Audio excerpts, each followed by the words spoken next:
اعوذ باللہ من الشیطان الرجیم بسم اللہ الرحمن الرحیم ان اللہ وملائکتہ یصلون علی النبی یا ایہا الذین آمنوا صلوا علیہ وسلموا تسلیما اللہم صلی علی سیدنا و نبینا و شفیعنا و مولانا محمد وعلی آل محمد وبارک وسلم۔ محترم خواتین و حضرات، السلام علیکم۔ پیام صبح کے ساتھ ایک بار پھر حاضر، میں ہوں آپ کا میزبان انیق احمد۔ خواتین و حضرات، قرآن کریم کے مختلف آیات پر گفتگو ہوتی ہے۔ آپ اور ہم جانتے ہیں، جید علماء تشریف لاتے ہیں، قرآن کریم سے ہم جو موضوعات نکالتے ہیں اس پر بات فرماتے ہیں معزز علماء، اور ہمیں بتاتے ہیں کہ اللہ تعالیٰ ہمیں کیسا دیکھنا چاہتا ہے اور ہمیں کہاں دیکھنا چاہتا ہے، سماجی اقدار کیا ہوتی ہیں، ہمارا دین سماج کو کیسا دیکھنا چاہتا ہے۔ اللہ اکبر۔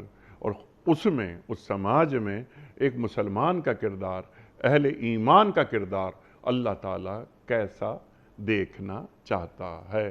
خواتین و حضرات، سورہ حجرات، قرآن کریم کی تمام صورتیں ہی بہت اہم ہیں، لیکن سورہ حجرات میں معاشرتی اقدار بیان کی جا رہی ہیں، اہل ایمان سے مخاطبت کی جا رہی ہے کہ تمہیں معاشروں میں کس طرح زندگی گزارنا ہے۔ آج ہم سورہ حجرات کی آیت نمبر 11 کے حوالے سے بات کروائیں گے کہ اہل ایمان کو اللہ تعالیٰ کیا نصیحت کر رہا ہے کہ تمہارا تعلق اہل ایمان سے کیسا ہونا چاہیے۔ اہل ایمان کسی دوسرے مومن کا مذاق نہیں اڑاتے، خواہ وہ مرد ہوں یا خواہ عورت، یعنی مردوں کو الگ رکھا گیا ہے، عورتوں کو الگ رکھا جا رہا ہے۔ اس پر بھی ہم بات کروائیں گے کہ الگ الگ کیوں رکھا جا رہا ہے، کیونکہ قرآن کریم میں بہت سارے احکام ایسے ہیں کہ جو عورت ہو یا مرد دونوں پر لاگو ہوتے ہیں۔ خواتین و حضرات، اور بات بتا دی گئی کہ تم جن کا مذاق اڑا رہے ہو یا اڑا رہی ہو سکتا ہے کہ وہ تم سے بہتر ہوں۔ اللہ کے رسول صلی اللہ علیہ وآلہ وسلم کا ایک فرمان ہمیشہ ذہن میں رہتا ہے، اللہ اکبر، جو کہ وجہ وجود کائنات ہیں۔ اللہ اکبر۔ آپ فرماتے ہیں کہ اے اللہ، مجھے میری نظروں میں چھوٹا اور سامنے والے کی نظروں میں بڑا بنا دے۔ انکسار قدم قدم پر اللہ تعالیٰ ہمیں سکھاتا ہے۔ خواتین و حضرات، بہت ساری باتیں اس ذیل میں آئیں گی، برے القاب سے یاد نہ کرو، اور ایمان لانے کے بعد فسق۔ اللہ حیران ہو کے پوچھتا ہے، تم تو ایمان لے آئے ہو اور اہل ایمان میں تمہارا شمار ہے، تم مومن ہو، اس کے بعد بھی اگر تم یہ کام کر رہے ہو تو تم فسق میں مبتلا ہو، یہ کیسے؟ خواتین و حضرات، سیکھیں گے محترم مفتی ارشاد احمد اعجاز صاحب۔ مفتی ارشاد احمد اعجاز صاحب ایک محبوب اور مقبول نام ہمارے ملک کا، پیام صبح میں تشریف لاتے ہیں اور ہمیشہ ہم مفتی ارشاد صاحب سے سیکھتے ہیں۔ فارغ التحصیل دارالعلوم کراچی۔ پروگرام کا آغاز اللہ تعالیٰ کے بابرکت نام سے، سورہ حجرات اور آیت نمبر 11۔ اعوذ باللہ من الشیطان الرجیم بسم اللہ الرحمن الرحیم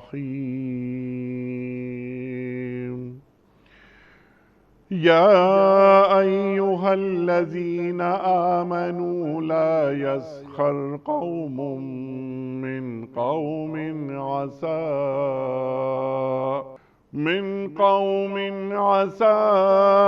أن يكونوا خيرا منهم ولا نساء من نساء عسى أن يكن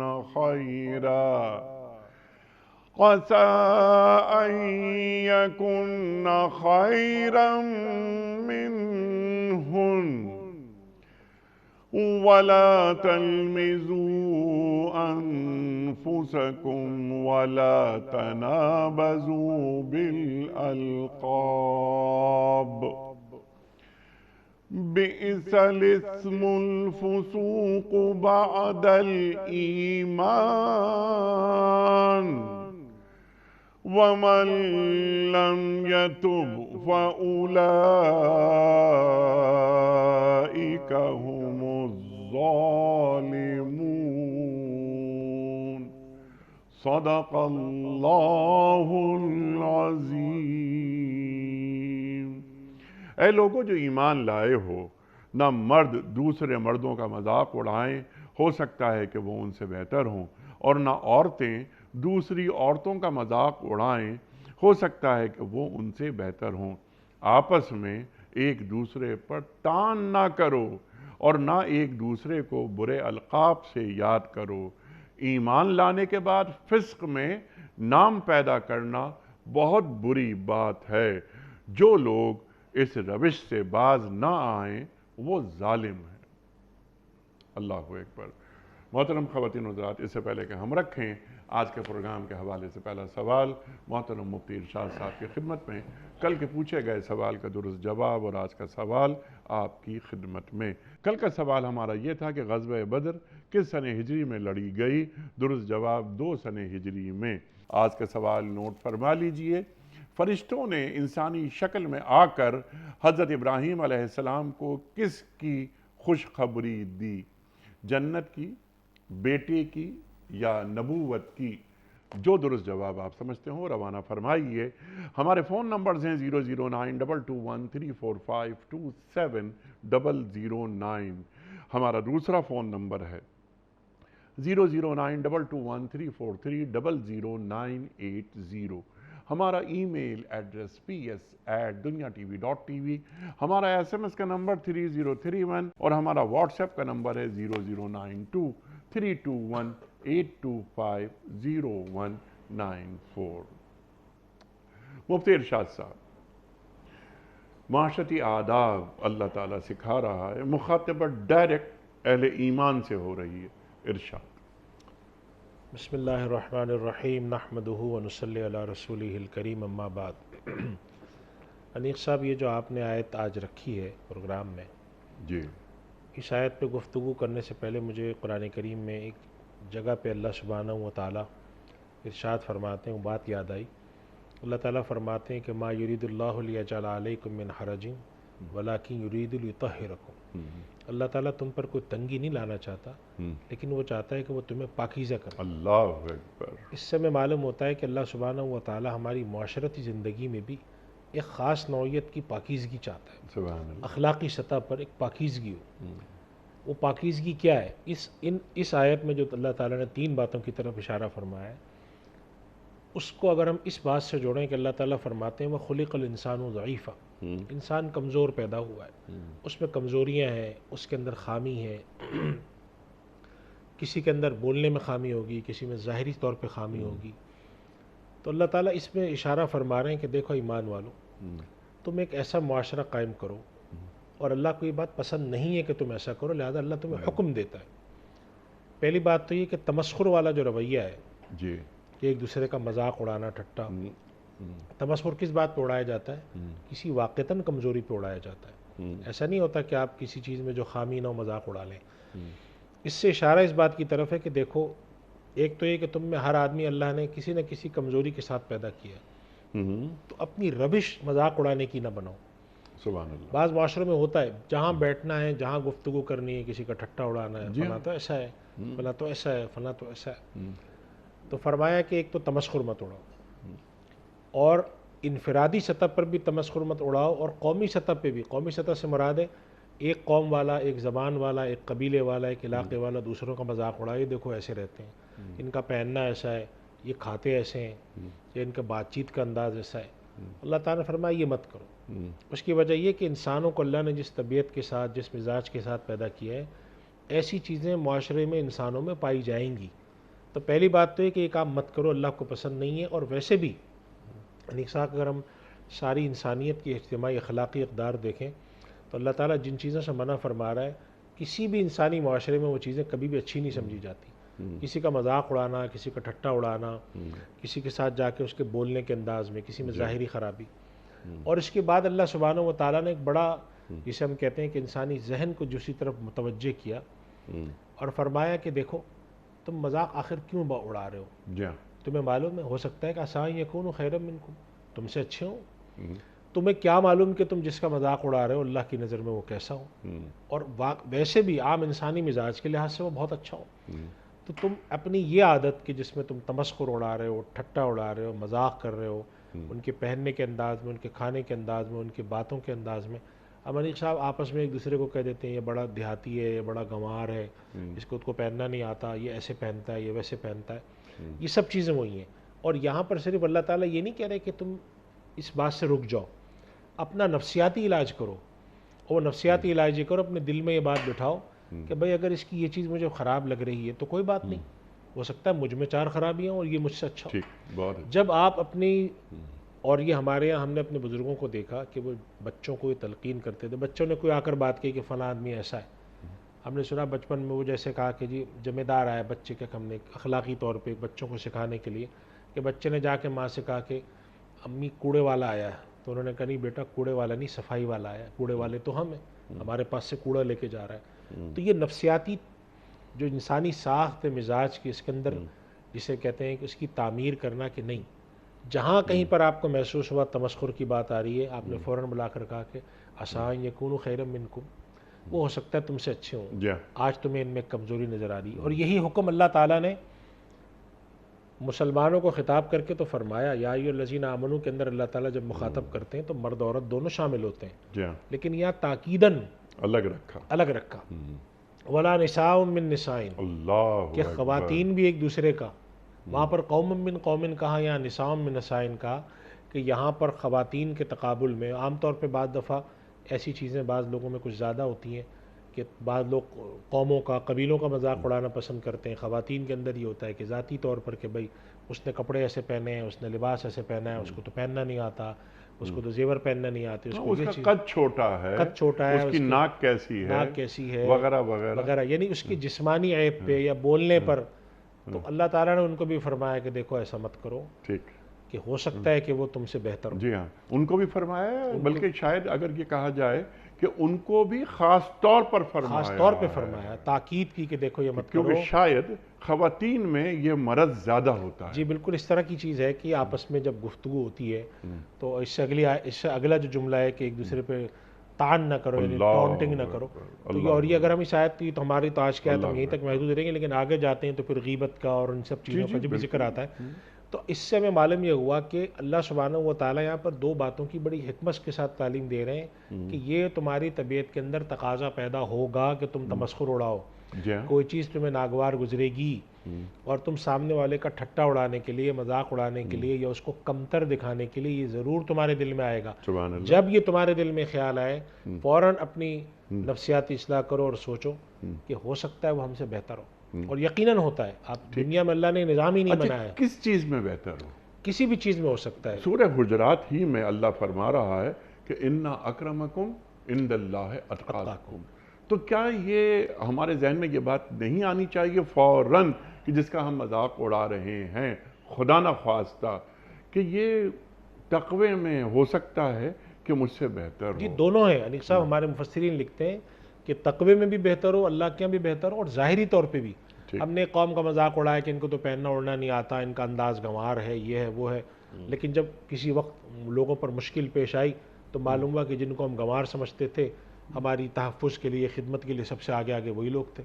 اللہ تعالیٰ نے اس طرح متوجہ کیا ہے کہ ایک تو اللہ کے یہاں جو اچھائی برائی کا معیار ہے اس کے لحاظ سے تو تمہیں ویسے ہی نہیں پتا کہ کالا اچھا ہے، گورا اچھا ہے، جاہل اچھا ہے، پڑھا لکھا اچھا ہے.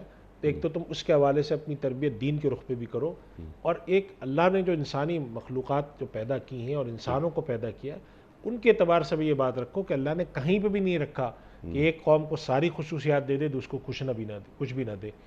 انیق صاحب اکثر ہم جب یہاں اس پروگرام میں گفتگو کرتے ہیں تو ایک بات یہ کہتے ہیں کہ انسان کے اوپر نا بسا اوقات مختلف قسم کے خبط سوار ہوتے ہیں. اپنی بڑائی کا خبط ہے، اپنے بہت زیادہ تہذیب یافتہ ہو. یہ قوموں پر بھی ہوتا ہے.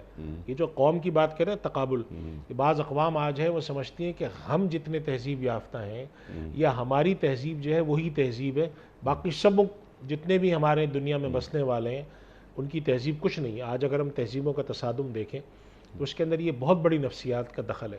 تو اللہ سبحانہ و تعالیٰ اس رخ پر بھی علاج فرما رہے ہیں کہ دیکھو ایسا نہیں کرنا کہ تم کسی جگہ گھسے اور وہاں جا کر کہا کہ یہ تہذیب بالکل بیکار ہے، ہماری تہذیب اصل ہے.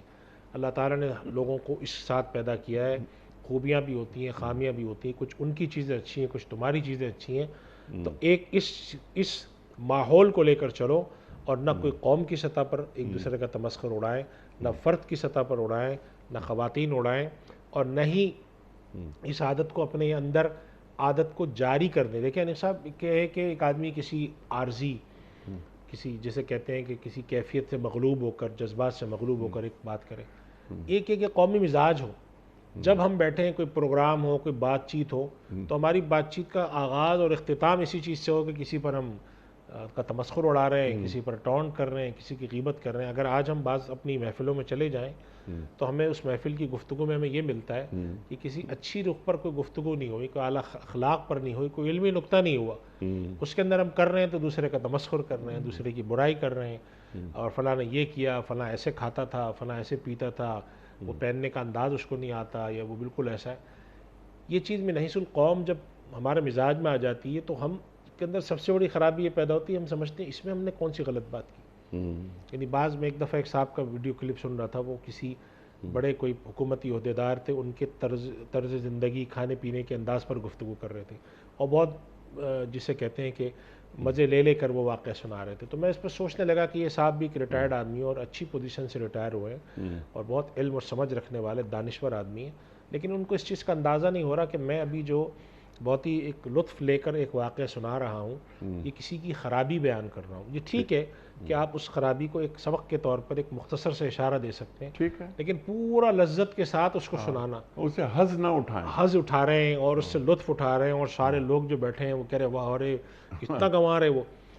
تو یہ بات جو ہے نا، ایک تو ہوتا ہے سبق کے لیے آپ سکھا رہے ہیں کہ دیکھیں آپ جاتے ہیں یہ حرکتیں نہ کریں، وہ ایک الگ بات ہوتی ہے. اور ایک یہ کہ ہم اس سے حظ اٹھا رہے ہیں، ہماری محفلوں کی جان ایسی باتیں ہوں. اللہ تعالیٰ فرماتے ہیں کہ یہ نہ کرو. اور بدقسمتی سے نیک صاحب جب ہم اپنا جائزہ لیتے ہیں، آپ کسی تقریب میں چلے جائیں، محفل میں چلے جائیں، اور کہیں پر اگر خوش گفتاری ہو رہی ہے تو شعر و شاعری سے زیادہ ان باتوں پہ آ جاتے ہیں، اس کے پر لباس پہ، طنز و تشریح. تو اللہ تعالیٰ فرمانے کہ یہ مت کرو. اور یہ اس وجہ سے مت کرو کہ اللہ نے تم اشرف المخلوقات بنایا ہے، تمہارے پاس اللہ کے نبی صلی اللہ علیہ وسلم جیسے اعلیٰ اخلاق والی شخصیت کو بھیجا ہے، تمہیں تعلیم اخلاق کی، اور تم اتنے الٹے سیدھے اوٹ پٹانگ کام کر رہے ہو، اخلاقی اعتبار سے، انسانی معیار کے اعتبار سے پست کام کرتے ہو، یہ مت کرو. تو اس سورۃ الحجرات کی جو آیات ہیں بڑی عجیب و غریب ہے تعلیم اخلاق کے لیے، اور ایک اچھی معاشرت بنانے کے لیے کہ انسان تمسخر اور ان چیزوں کی طرف سے توجہ ہٹائے اور اس طرف متوجہ ہو، گناہوں کی طرف سے توجہ ہٹائے، اس طرف متوجہ ہو، دوسرے کے اوپر دیکھنے کے بجائے اپنے اوپر دیکھنا شروع کرے. کیا پتہ اللہ نے اس کے گناہ معاف کر دیوں، کیا پتہ اللہ کے یہاں، جیسے اگلی آیت جس کی طرف آپ نے اشارہ کیا، ان اکرمکم عند اللہ اتقاکم، اللہ کے یہاں جو فیصلہ ہونا ہے وہ تو تقوی پر ہونا ہے، نہ کالے پر ہونا ہے، نہ گورے پر ہونا ہے، نہ امیر پر ہونا ہے، نہ کبیر پر ہونا ہے. وہ تمہیں کیا معلوم تم اللہ کے یہاں کتنے مکرم ہو. تو من حیث القوم یہ عادت نکالنے ختم کرنی چاہیے ہمیں کہ ہم تمسخر اڑانے کے عادی ہوں. اور ہم جب انیق صاحب یہ آیات پڑھتے ہیں تو ہم سمجھتے ہیں شاید ہمارے بارے میں نہیں ہے یہ آیت، یہ کسی اور کے بارے میں. لیکن جب ہم جائزہ لیں نا اپنی زندگی کا تو ہمیں اندازہ ہوتا ہے کہ ہمارے پر بہت سی چیزیں فٹ آ رہی ہیں، ہماری محفلیں کیسی ہو رہی ہیں، ہم باتیں کیسے کرتے ہیں، ہم اپنے کولیگز میں جا کے بیٹھے ہوتے ہیں تو کیا ہو رہا ہوتا ہے، طلباء آپس میں، یونیورسٹی کے طلباء جب بیٹھے ہوتے ہیں تو ایک دوسرے کے اوپر کیا کر رہے ہوتے ہیں، تمسخر کر رہے ہوتے ہیں. اگلی آیت میں اگلا جو جملہ فرمایا ولا تلمزوا انفسکم، لمز کر رہے ہوتے ہیں، ولا تنابزوا بالالقاب، ایک دوسرے کے لقب رکھ رہے ہوتے ہیں، صحیح نام پکارنے کے بجائے کوئی اور نام پکار رہے ہوتے ہیں. تو یہ ساری چیزیں کیا ہے، اللہ تعالیٰ فرماتے ہیں کہ یہ مت کرو. یہ انسان کو اللہ نے جتنا معزز مکرم بنایا ہے اس سے یہ پست چیز ہے. چنانچہ نبی کریم صلی اللہ علیہ وسلم کے ہم اخلاق عالیہ دیکھتے ہیں، آپ صلی اللہ علیہ وسلم کیا یہ چیز نہیں ملتی کہ کسی کو آپ ایسے نام سے پکاریں، یا کسی کے ساتھ ایسا معاملہ کریں، یا کسی کے ساتھ تمسخر کا معاملہ کریں، یا کسی کے ساتھ جو ہے وہ طنز کا، طعن کا، تشنیع کا معاملہ کرتی. ان میں سے ایک چیز ہے تمسخر، اس کو اللہ تعالیٰ نے قومی سطح پہ، فرد کی سطح پہ، مرد کے لیے، عورت کے لیے منع فرمایا ہے. اور یہ حکم جب منع کرنے کا دیا ہے اس کا مطلب ہے کہ یہ چیز گناہ ہے اور اللہ کی نظر میں حرام ہے. سبحان اللہ سبحان اللہ سبحان اللہ۔ اور بہت اہم بات آپ نے فرمائی کہ ہم پڑھتے ہیں اور ہم گزر جاتے ہیں۔ یا ایھا الذین آمنوا، یعنی مجھ سے مخاطبت یہ آیت کر رہی ہے 89، یا ایھا الذین آمنوا، 89 آیات۔ یہ پہلے جب میں پڑھوں تو میں اپنے آپ کو دیکھوں قرآن کریم کی اس آیت کی روشنی میں یا اس آیت کے آئینے میں کہ کہیں میرا چہرہ تو بھدا نہیں ہے اور کہیں اس جرم سے میں تو نہیں گزر رہا۔ ہمیں احساس ہی نہیں ہوتا کسی قوم کا، کسی فرد کا، کسی قبیلے کا، کسی زبان کا، کسی کی رنگت کا مذاق اڑا دیا جاتا ہے۔ یعنی ایک آدمی کا نام فرض کیجئے اس کے پیر میں کوئی زخم ہے یا اس کے میں کوئی عیب ہے، اب یہ کہ یار یعنی اس کی ٹانگ خراب ہے، اس کو لنگڑا بولنا شروع کر دیا، کوئی کانا ہے تو اس کا نام ہی رکھ دیا۔ اللہ اکبر اللہ اکبر۔ اور یہ ہمارے جو گلی کوچوں میں وغیرہ وغیرہ وہ کن کٹا، کن ٹٹا وغیرہ اس طرح کی جو باتیں آتی ہیں تو یہ اس کو دین پسند نہیں کرتا، کیونکہ یہ تخلیق کا مذاق اڑا رہے ہو۔ اب ذرا سا تھوڑا سا اس سوال کو آگے بڑھا دیتے ہیں اور سوال کو تھوڑا سا بڑا کر دیتے ہیں۔ ایک آدمی کا، یعنی ایک مرد ہو یا عورت، لڑکا ہو یا لڑکی، اس کا رنگ خراب ہے، فرض کیجئے سیاہ ہے تھوڑا سا، تو جب اس کا مذاق اڑایا جا رہا ہے تو کیا ہم اس کا مذاق اڑا رہے ہیں یا نعوذ باللہ نعوذ باللہ نعوذ باللہ کہیں خالق کا مذاق تو نہیں اڑا رہے؟ جی، جو اللہ تعالیٰ نے انسان کے اندر ایسے جسمانی عیب کے ساتھ کسی کو پیدا کیا ہے، یہ عیب نہیں بھی ہے، مثال کے طور پہ رنگت ہے۔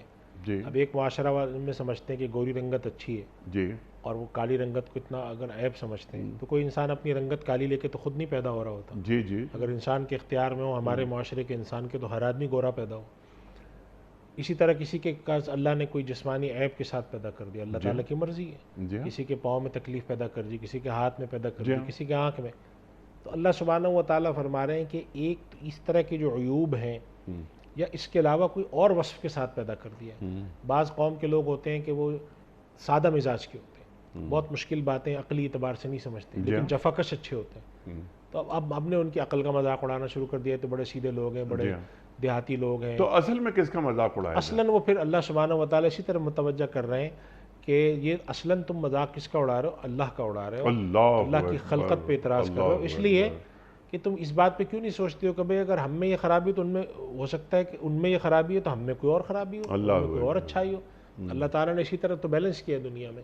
اگر اللہ تعالیٰ سب کو ایک جیسا کر دیتا تو یہ کائنات کے اندر رنگ اور جسے ہم کہتے ہیں رنگ و بو والی کائنات ہی نہ ہوتی۔ اس طرح متوجہ کیا ہے کہ جسمانی عیوب یا ایسی خرابیاں، پہلی بات ہے کہ چاہے وہ خرابی وہ جسے کہتے ہیں کہ من جانب اللہ ہو یا انسان کے کرنے سے آئی ہو، بس دونوں صورتوں میں آپ کے لیے تمسخر اڑانا یا مذاق کرنا یا ٹھٹا یا طنز یا تشنیع کرنا، یہ اللہ تعالیٰ نے انسان کو جتنا اشرف المخلوقات بنایا اس سے پست درجے کی بات ہے، اس سے بہت ہی سافل درجے کی بات ہے۔ اللہ آپ کو یہاں دیکھنا چاہتا ہے اور اپنے آپ کو گرا کے نیچے لے جا رہے ہیں۔ اسی طریقے سے اس کے بعد والا جو جملہ ہے طنز، تان، جسے ہم ٹونٹ کرنا کہتے ہیں، کوئی بات ہے جیسے آپ نے کہی، اس کے لقب کے اندر بھی وہ آ جاتا ہے کہ کوئی آدمی ہے اس میں کوئی کمزوری ہے تو آپ نے اس کو کہا، کوئی آدمی ذرا سا لکنت کے ساتھ بولتا ہے تو اس کا نام ہکلے رکھ دیا، پاؤں ذرا سا ٹیڑھا کر کے چلتا ہے اس کا نام لنگڑے رکھ دیا۔ اور اسی طریقے سے مختلف نام لوگوں نے القاب کی شکل میں رکھے ہوئے ہوتے ہیں۔ اور طنز کرنا، ٹونٹ کرنا، کوئی آدمی اس میں کوئی کمزوری ہے، آپ جہاں بیٹھ کے بات کر رہے ہیں اس کی طرف اشارہ کر رہے ہیں، دبے لفظوں میں بات اسی کی طرف لے کر جا رہے ہیں۔ تو یہ ٹونٹ کرنا، طنز کرنا اور کسی کے عیب کی طرف عیب کو اچھال کے بیان کرنا، اس کی بنیاد پر اس کا ٹھٹا اڑانا، تو یہ چیزیں اللہ تعالیٰ کے نظر میں ایک اچھے، ایک مناسب عقل اور مناسب شعور اور مناسب اخلاقی رویہ رکھنے والے شخص کے اندر نہیں ہو سکتے۔ اور اگر اس میں ہے تو وہ گناہگار بھی ہے، اس لیے کہ اللہ کے حکم کی نافرمانی کر، اللہ حکم دے رہا ہے یہاں پر، اور اس گناہگار بھی ہے، اور جو اللہ نے ایک انسان کا اخلاقی معیار رکھا اس سے پست ہے وہ آدمی۔ ہم یہ کہہ سکتے ہیں کس قسم کا آدمی ہے، اتنا بڑا ہو گیا، سمجھدار ہو گیا، لیکن وہ لوگوں کے عیبوں کے پیچھے لگا رہتا ہے۔ اسی لیے چنانچہ سے ایک روایت میں آتا ہے کہ خوشخبری ہے اس شخص کے لیے جس کو اس کے اپنے عیوب نے لوگوں کے عیوب سے بے پرواہ کر دیا ہو۔ طوبیٰ لمن شغلہ عیبہ عن عیوب الناس، یعنی وہ کہتا ہے کہ بھائی دوسروں میں کیا خرابی مجھے کیا پتہ، میں تو اپنی خرابیوں سے بڑا سبحان پریشان ہوں. اللہ. یہ مزاج کہ سبحان اللہ، انسان سبحان سیلف اللہ. سینٹرک جسے ہم کہتے ہیں، اپنے بارے میں سوچے کہ بھئی میں گڑبڑ تو نہیں کرتا، میں اللہ کے ہاں قبول ہوں یا نہیں ہوں، اس چیز کی طرف متوجہ ہوں. اور غیبت کو، ٹونٹ کو، تمسخر کو اپنی محفل کے لیے مسالہ بنانا، اپنی محفل کا مزاج بنانا، اپنے کلچر کا مزاج بنانا، یہ ہمارے دین کو بالکل پسند نہیں ہے. سبحان اللہ. اسی وجہ سے قرآن کریم میں اللہ سبحانہ و تعالیٰ نے جن چیزوں کا مسلمانوں کو حکم دیا ہے نا، اس میں یہ فرمایا کہ جیسے اللہ تعالیٰ ینہا عن الفحشاء والمنکر، فحشاء کو پسند نہیں کرتا، منکر کو پسند نہیں کرتا، تمسخر کو پسند نہیں کرتا، طنز کو پسند نہیں کرتا، طعنے کو پسند نہیں کرتا، الٹے سیدھے لقب لگانے کو پسند نہیں کرتا، غیبت کو پسند نہیں کرتا. ان میں سے زیادہ تر جو چیزیں ہیں ان میں وہ چیزیں ایسی ہیں جو انسانی کمزوریوں کی وجہ سے ہی نظر آ رہی ہیں. چنانچہ جب غیبت کے بارے میں ایک سوال ایک زمانے میں اٹھا تو کسی نے عرض کیا کہ بھئی میں اگر کسی شخص کی کوئی خرابی بتاتا ہوں جو اس میں موجود ہے کسی کو، تو پھر کیا حرج ہے اس میں؟ نے کہا یہی تو غیبت ہے. تو معلوم یہ ہوا کہ غیبت یا تمسخر ایسی چیز سے نہیں منع کیا جا رہا جو اس شخص میں ہے نہیں. یہ فرمایا اس میں ہے یہ چیز، پھر بھی مذاق مت اڑاؤ، پھر بھی تمسخر مت کرو، پھر بھی طعن مت کرو، طنز مت کرو، تشنیع مت کرو، ٹانٹنگ نہ کرو. یعنی سنجیدہ گفتگو محفل میں ہو رہی ہے اور وہ ہوئی اسی بنیاد پہ رہی ہے. تو ایسا معاشرہ اللہ کو پسند نہیں ہے، ایسا معاشرہ بنانا. سبحان اللہ، سبحان اللہ. اچھا مفتی صاحب، ایک نقطہ اور بھی میں چاہتا ہوں اس پر آپ بات فرمائیں اور ذرا اس کی وضاحت کر دیں کہ اللہ تعالیٰ ایک اور سبق ہمیں دے رہا ہے اس آیت کے ذیل میں. مرد مردوں کا مذاق نہ اڑائیں، عورتیں عورتوں کا مذاق نہ اڑائیں. یعنی معاشرے الگ الگ ہوں گے، یہ مکس معاشرے نہیں ہوں گے کہ مرد عورتوں کا مذاق اڑا رہے ہیں یا عورتیں مردوں کا مذاق اڑا رہی ہیں. اختلاط جی کے خلاف ہے. جی.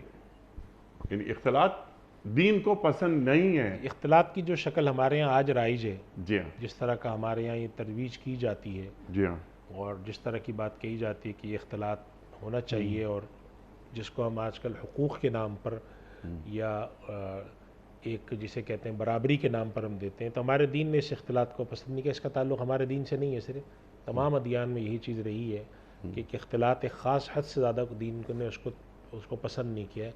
یعنی ایسا آدمی اختلاط بھی نہیں مانگا کہ دونوں الگ الگ جگہوں پہ رہیں، میل جول ہی ختم ہو جائے، جی ہاں، اور نہ ایسا اختلاط مانگا ہے کہ ان میں اور کسی میں فرق نہ ہو. جی ہاں. ایک خاص قسم کا قرآن کریم کا بھی حکم ہے اور اللہ سبحانہ و تعالیٰ نے یہ ہر دور میں اس حکم کو برقرار رکھا ہے.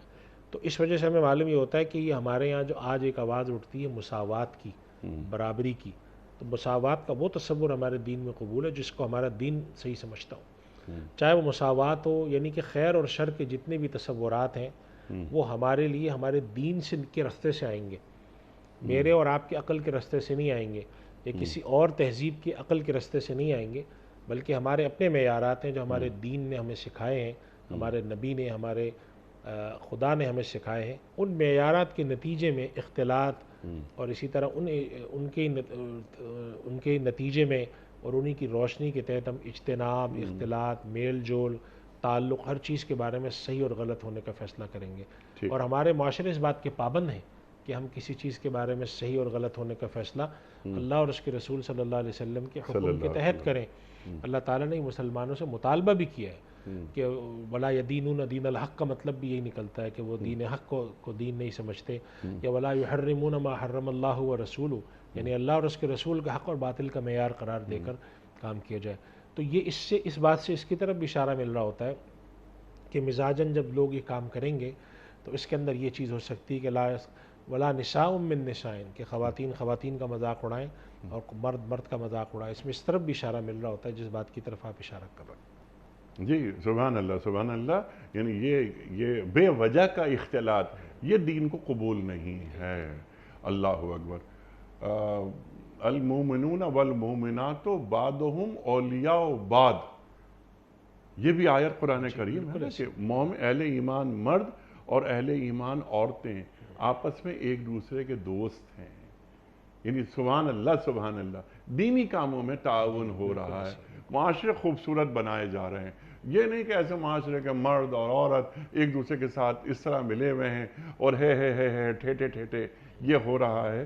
ایسے معاشروں کو دین قبول نہیں کرتا. حضرت ابراہیم علیہ السلام کی جو پوری ملت ہے، جی، یعنی آج کے دور میں جو ایک تصور اختلاط کا ہمارے بہت ہی لبرل تصور کے تحت آیا ہے، یہ تصور اختلاط کا حضرت ابراہیم علیہ السلام کی ملت یعنی اسلام، یہودیت اور عیسائیت میں یہ تصور قابل قبول نہیں ہے نہیں صاحب۔ پردے کے احکام، اس کی جزوی تفصیلات ایک بالکل الگ موضوع ہے، سبحان اللہ۔ اور مرد اور عورت کا ایسا اختلاط جس کے اندر آپ شروع میں تو یہ پردے کے احکام کو ختم کریں، پھر آخر میں جو اور حلال حرام کے احکام ہیں وہ ختم کریں، اس کا تصور پورے ملت ابراہیمی میں نہیں ہے۔ سبحان اللہ۔ حضرت ابراہیم علیہ السلام سے لے کر آج تک اللہ کے نبی صلی اللہ علیہ وسلم تک جتنے انبیاء آئے ہیں ان کی تعلیم اس کے برعکس ہے، ایسے اختلاط کے برعکس ہے۔ تو ہمیں اس بات کے بارے میں بڑا واضح اور ایک بڑا صاف ستھرا موقف رکھنا چاہیے، اور ہمیں یہ موقف اس لیے نہیں رکھنا چاہیے کہ دنیا کو اچھا لگ رہا ہے برا لگ رہا ہے، بلکہ اس لیے رکھنا چاہیے کہ ہمیں ایک دن اس کے آگے بھی کھڑا ہونا ہے، جس کے بارے میں قرآن کریم اللہ سبحانہ و تعالیٰ نے بار بار ان مسلمانوں کو تاکید کر کے فرماتے ہیں وَلْتَنْظُرْ نَفْسٌ مَا قَدَّمَتْ لِغَدٍ، ہر ذی روح کو سوچنا چاہیے وہ آنے والے وقت کے لیے کیا بھیج رہا ہے، یعنی اللہ کے آگے ہمیں کھڑا نہیں ہونا۔ قرآن کریم میں ایک اور جگہ اس بات کی طرف اشارہ فرمایا أَلَا يَظُنُّ أُولَئِكَ أَنَّهُمْ مَبْعُوثُونَ لِيَوْمٍ عَظِيمٍ، کیا ان لوگوں کو یہ گمان نہیں ہوتا کہ ایک بڑے دن اللہ کے آگے کھڑے ہوں گے، یوم یقوم الناس لرب العالمین، یعنی کہ ہر وہ معاملہ جس کے اندر جس کے نتائج آخرت پہ جا کے اتنے بڑے اثر انداز ہوتے ہوں، اس کے بارے میں ہمیں خود سوچنا چاہیے کہ ہم کیا کرنے چاہ رہے ہیں۔ یا تو یہ ہم کہہ دیں ہم اللہ پر اور آخرت پر یقین نہیں رکھتے، صاف صاف کہنا چاہیے پھر، لیکن اگر آپ مسلمان ہونے کا دعویٰ کرتے ہیں اور پھر ان بنیادی باتوں کا انکار کرتے ہیں جو ہمارے دین کے اندر تقریباً متواتر طریقے سے مسلمات میں سے، اور صرف ہمارے دین میں نہیں پوری ملت ابراہیمی میں، پھر آپ اس کا انکار کریں اور اس کے باوجود آپ کا اصرار ہو کہ نہیں ہم تو مسلمان ہیں، تو یہ کیسے ممکن ہے؟ یعنی یہ تضاد کی بھی مطلب کوئی بہت ہی اعلیٰ قسم کا درجہ ہے۔ میں اگر پاکستانی ہوں اور میں پاکستان کی بنیادی کسی چیز کا انکار کر دوں تو میں کیسے پاکستانی ہوں؟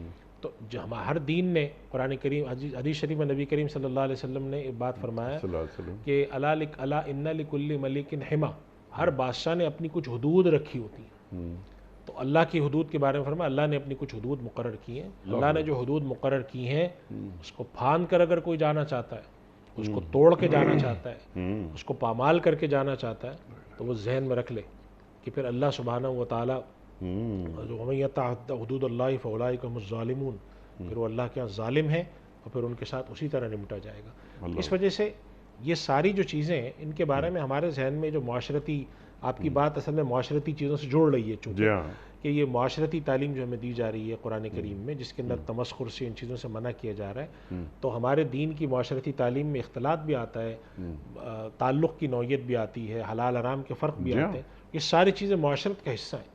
اور اگر ہم اس کو، ایک ہوتا ہے کہ ایک شخص معاشرت کے معاملات کے اندر یا دین کے کسی بھی معاملے میں کمی کوتاہی کرتا ہے، وہ ایک الگ بات ہے۔ ایک آدمی اس کے انکار پہ کھڑا ہوتا ہے تو وہ پھر آدمی باغی ہے۔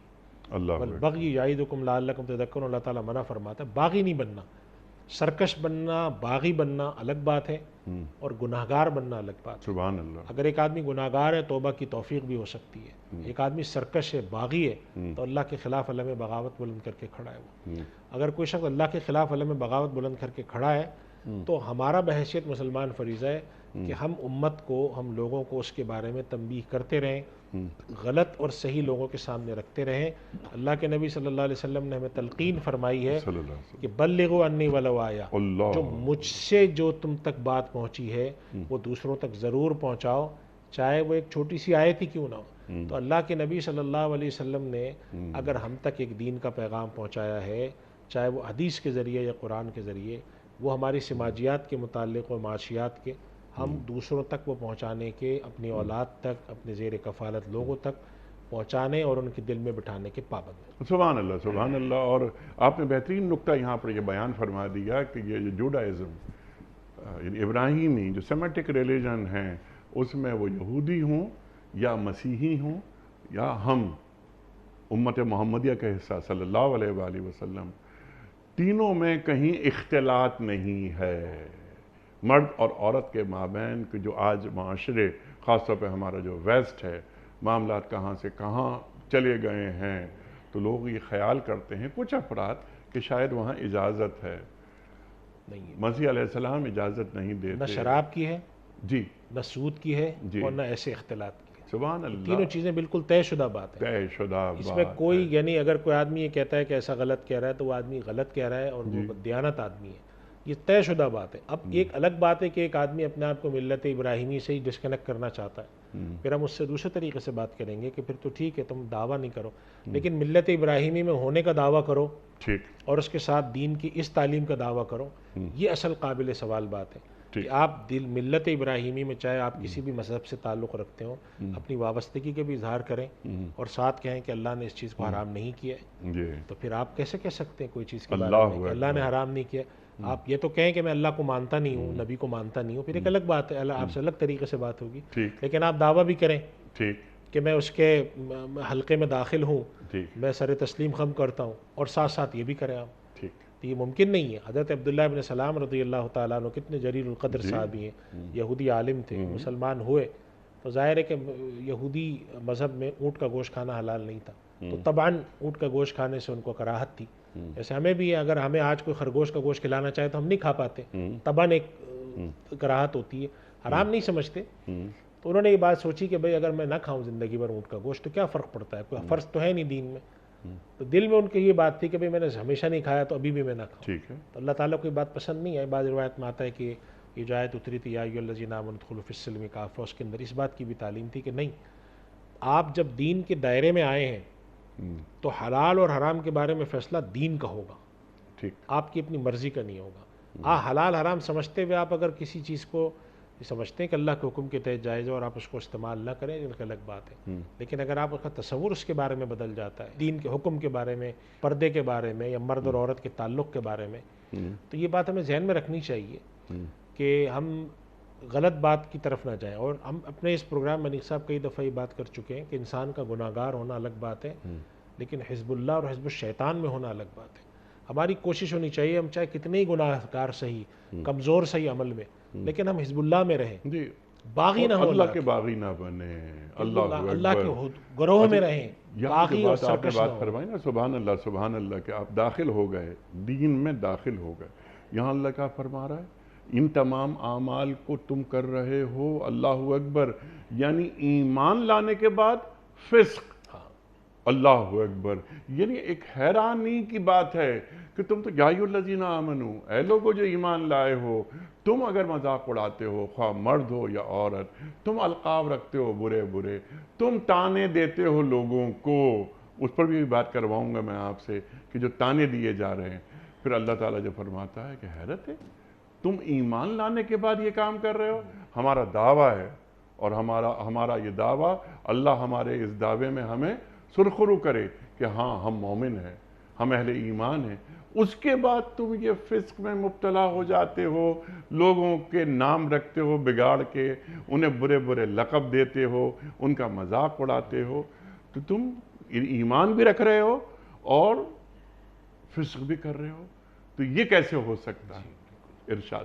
دیکھیے انیس صاحب، اللہ کے نبی صلی اللہ علیہ وسلم نے ایک اور بات کی طرف تلقین فرمائی، آپ نے فرمایا کہ جو مومن ہے کہ یہ مومن طعان، تانے دینے والا، لعان، لان تان کرنے والا، اور الفاحش البذی، بدگو نہیں ہو سکتا۔ یعنی اگر ایک آدمی مومن ہے تو تانے دینا، یعنی اگر کسی آدمی کی کمزوری ہے اس کی طرف اشارہ کیا، تم بھی تو یہ کرتے رہے ہو، جیسے حدیث شریف میں ایک اور چیز کا آئی ہے کہ اگر کوئی شخص کسی کو یہ تانا دیتا ہے کہ تم تو ماضی میں چور رہے ہو، تو پھر اگر اس طرح کے اس نے تانے دیے اور آج ہمیں کوئی نیکیاں بتا رہے ہو، ہاں ہم جانتے ہیں تمہارا ماضی، تو پھر اللہ سبحانہ و تعالیٰ اس کو اسی چیز میں مبتلا بھی کرتا ہے۔ اللہ اکبر، یعنی یہ اتنی انسانی طور پر پست بات نظر آئی کہ یہ تم تانے دیتے ہو، اور جو آپ نے اشارہ کیا کہ بھئی اللہ تعالیٰ فرماتے ہیں کہ بھئی اگر کوئی خراب بات ہے تو یہ کہ ایمان لائے، اللہ کو، رسول کو مانا، اور اس کے بعد تمہاری حرکتیں ایسی ہیں، یہ ہے اصل بات۔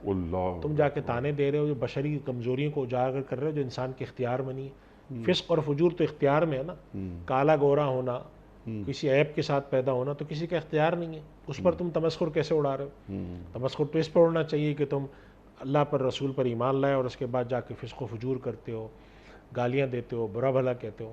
تو اللہ سبحانہ و تعالیٰ اصل میں تربیت فرما رہے ہیں، وہی جو بات میں نے عرض کی تھی کہ اللہ سبحانہ و تعالیٰ فرما رہے ہیں کہ میں تم پر تنگی نہیں کرنا چاہتا، لیکن پاکیزہ دیکھنا چاہتا ہوں۔ اللہ تعالیٰ کو پاکیزہ روح، پاکیزہ انسان پسند ہے جو اپنے مجموعی عمل کے اندر خیر و بھلائی والا ہو، یہ اس کی طرف اشارہ ہے کہ بئس الاسم الفسوق بعد الایمان۔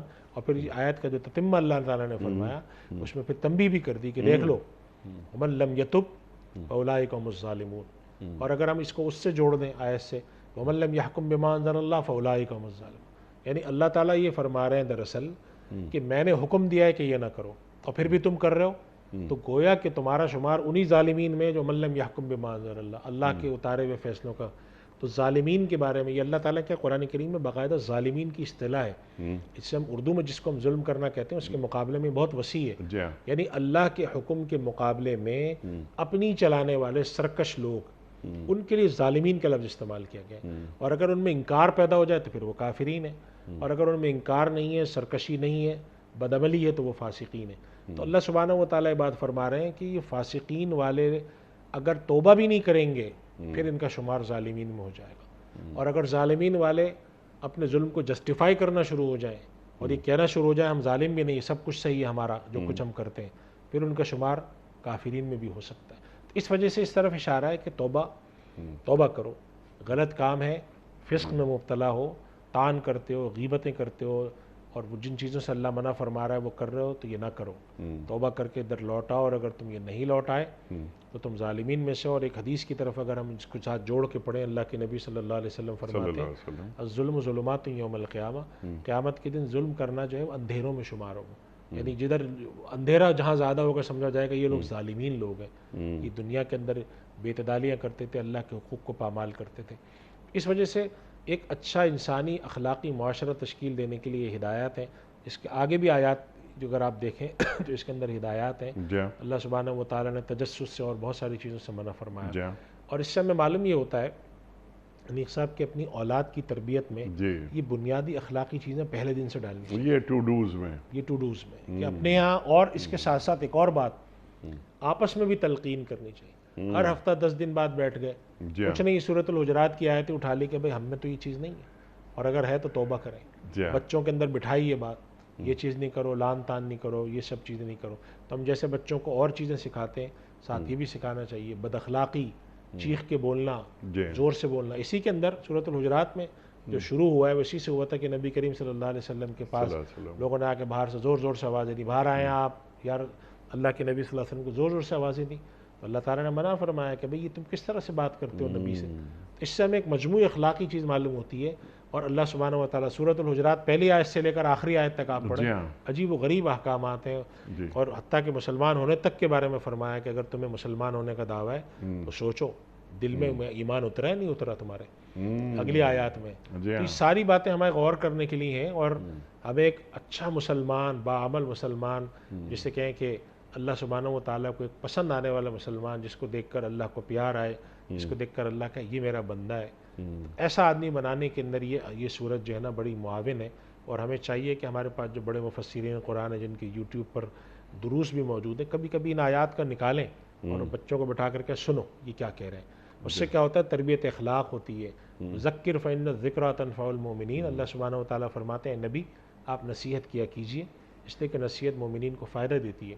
چنانچہ اس کا مفہوم یہ کہ جتنی بھی آیات ہیں اور یہ دروس ہیں اس کو ہم سنیں روز بیٹھ کے. روز نہیں سنتے، ہفتے میں 10 دن میں سنیں. اس سے ہماری اپنی بھی روح کی بھی اصلاح ہوتی ہے اور اچھی بات سننے سے طبیعت پہ اثر ہوتا ہے. یہ جب ہم معمول بناتے ہیں ایک اعلیٰ اخلاقی معاشرہ تشکیل پاتا ہے جس کی نظر، جیسے آپ نے وہ حدیث آپ نے دعا کی کہ اللہم اجعلنی فی عینی صغیرا وفی اعین الناس کبیرا. اللہ نے کہ نبی صلی اللہ علیہ وسلم جیسی عظیم برگزیدہ ہستی بات فرما رہی ہے کہ اللہ تو مجھے اپنی نظروں میں کمتر رکھ. یعنی کہ میرے سامنے اپنے کمالات نہ ہوں، اپنی بڑائی نہ ہو، لیکن لوگوں کے سامنے مجھے اس طرح رکھ کہ میں ان کے سامنے باعزت اور باوقار رہوں. لیکن اپنے دل میں میرے یا میرے اپنی نظروں میں میرے اندر اپنے بارے میں کوئی ایسی بڑائی اور کوئی ایسی برتری یا جسے کہتے ہیں کوئی خبط میرے اوپر نہ سوار ہو جائے، خبط عظمت ہو یا خبط بزرگی ہو یا خبط تقویٰ ہو کہ جی مجھ جیسا کوئی نہیں ہے، یا نیکی کا بڑا خبط سوار ہو جائے مجھ پر. اللہ تو ان سے محفوظ فرما. ہاں یہ ضرور ہے کہ اللہ تعالیٰ کو میری عزت اور میری جو تکریم ہے وہ لوگوں کے دل میں برقرار رکھے. اگر ایسا آدمی معاشرہ تشکیل پاتا ہے تو جس کے پر میں اپنی بات کا اختتام کروں اس جملے پر کہ نبی کریم صلی اللہ علیہ وسلم نے تلقین کرتے فرمایا من تواضع للہ رفعہ اللہ. جو اللہ کے لیے تواضع اختیار کرتا ہے اللہ اس کو بلندی دیتا ہے. سبحان اللہ. ومن تکبر وضعہ اللہ. اور جس کے پر کوئی خبط سوار ہو چکا ہوتا ہے اپنی بڑائی کا پھر اللہ اس کو نیچے گراتا ہے. تو یہ ایسا معاشرہ اگر ہم تشکیل دیں، اور میں یہ خاص طور پہ اس لیے بھی عرض کروں گا انیق صاحب کہ ہمارے یہاں مختلف جو طبقات ہیں، چاہے وہ ہمارے علماء کا طبقہ ہو، چاہے ہمارے بیوروکریٹس کا ہو، ہمارے تاجروں کا ہو، بڑے منصب پہ بیٹھے ہوئے لوگوں کا ہو، یہ انسانی کمزوری ہے، شیطان اس کے اندر گھسا ہوا ہے، کہیں نہ کہیں اب عظمت، اپنی بڑائی، عجب ذہن میں آ جاتا ہے۔ تو ہر وقت یہ سامنے رکھیں کہ عسیٰ ان یکونوا خیرا منہم، کیا پتہ وہ تم سے بہتر ہو۔ آپ کے سامنے فقیر کھڑا ہو، آپ کے سامنے کمتر آدمی کھڑا ہو، آپ اس کے لیے تواضع اختیار کریں۔ نبی کریم صلی اللہ علیہ وسلم کی جو اب کی صفات بیان کی جاتی ہیں، اور بیان میں سے ایک صفت صحابہ کرام نے بیان کی کہ کوئی بھی قبیلے کی ایک معمولی سی کوئی خاتون آئی، آپ سے بات کی، تو آپ پوری توجہ سے سنتے تھے۔ یہ نہیں ہوتا تھا کہ بھائی یہ کون مائی آ گئی ہے، پتہ نہیں کیا بات کر رہی ہے، نہیں، پوری سنتے تھے۔ تو اتنے بڑے ہو کر، سید الاولین والآخرین ہو کر ایسی عظمت کا مظاہرہ کر سکتے ہیں، تو یہ ہمارے لیے تلقین ہے کہ ہم اپنے اخلاق بھی اسی کی بنیاد پر، اپنے اور اپنی اولادوں کے اخلاق اسی بنیاد پر ترتیب دیں، تاکہ اللہ تعالیٰ کے ہمارا شمار اچھے مومنین میں ہو۔ اللہ اکبر، اللہ اکبر۔ اور جو آپ نے بات ہمیں تعلیم کی کہ سورہ حجرات کو لے کر بیٹھیں اور اپنی اولاد کو، اہل خانوں کو بتائیں، اس کے لیے پہلے والدین کا سورہ حجرات کا سمجھنا ضروری ہے۔ پہلے وہ خود سمجھیں اور اس طرح اس بات کو نسلوں میں منتقل کریں۔ مفتی صاحب میں آپ کا بڑا ممنون، بڑا شکر گزار، آپ تشریف لائے۔ خواتین حضرات، یہ سورہ حجرات کی آیت نمبر 11 پر آج مفتی ارشاد صاحب نے ہمیں تعلیم کیا۔ اللہ ہمارے علماء کو سلامت رکھے۔ وقت کیا مکمل ہوا ہمارے آج کے پروگرام کا کوئز۔ کل کا سوال ہمارا یہ تھا کہ غزوہ بدر کس سنہ ہجری میں لڑی گئی؟ درست جواب 2 سنہ ہجری میں۔ آج کا سوال نوٹ فرما لیجئے۔ فرشتوں نے انسانی شکل میں آ کر حضرت ابراہیم علیہ السلام کو کس کی خوشخبری دی؟ جنت کی، بیٹے کی، یا نبوت کی؟ جو درست جواب آپ سمجھتے ہوں روانہ فرمائیے۔ ہمارے فون نمبرز ہیں 00922134527 ہمارا دوسرا فون نمبر ہے 0092234300980۔ ہمارا ای میل ایڈریس ps@duniatv.tv، ہمارا SMS کا نمبر 3031، اور ہمارا واٹس ایپ کا نمبر ہے 009232182509194۔ حضرت قرآن اندازی ایک پرچی نکال کر اعلان فرما دیجئے۔ آج کے ونر ہیں محمد اعظم صاحب، عظیم اعظم کراچی۔ محمد اعظم صاحب، آگے لکھا ہے عظیم اعظم کراچی۔ عظیم اعظم صاحب، یہ سب ایک ہی نام ہے؟ ہاں، بظاہر تو لگ ایسے ہی رہا ہے۔ محمد اعظم اوپر لکھا ہے، اچھا، عظیم اعظم کراچی۔ عظیم فون نمبر بھی ہے، علاقہ لکھنا چاہیے تھا ان کو۔ جی ہاں، تو محمد عظیم اعظم صاحب آپ کی خدمت میں دنیا ٹی وی کی جانب سے دینی کتب پر مشتمل گفٹ ہیمپر آپ کے گھر بذریعہ کوریئر روانہ کیا جا رہا ہے۔ آپ کو بہت بہت مبارک ہو۔ پیام صبح کا اختتام ہوتا ہے روزانہ ایک قول پر، اور وہ قول ہوتا ہے صاحب نہج البلاغہ امیر المومنین حضرت علی مرتضیٰ کرم اللہ وجہہ کا۔ آپ فرماتے ہیں اپنے پہلے والوں سے تم عبرت حاصل کرو، اس سے پہلے کہ بعد والے تم سے عبرت حاصل کریں۔ اللہ اکبر، اللہ اکبر۔ اپنے پہلے والوں سے تم عبرت حاصل کرو، اس سے پہلے کہ بعد والے تم سے عبرت حاصل کریں۔ سبحان اللہ۔ اپنے میزبان انیق احمد کو کل تک کے لیے اجازت دیجیے۔ خدا حافظ۔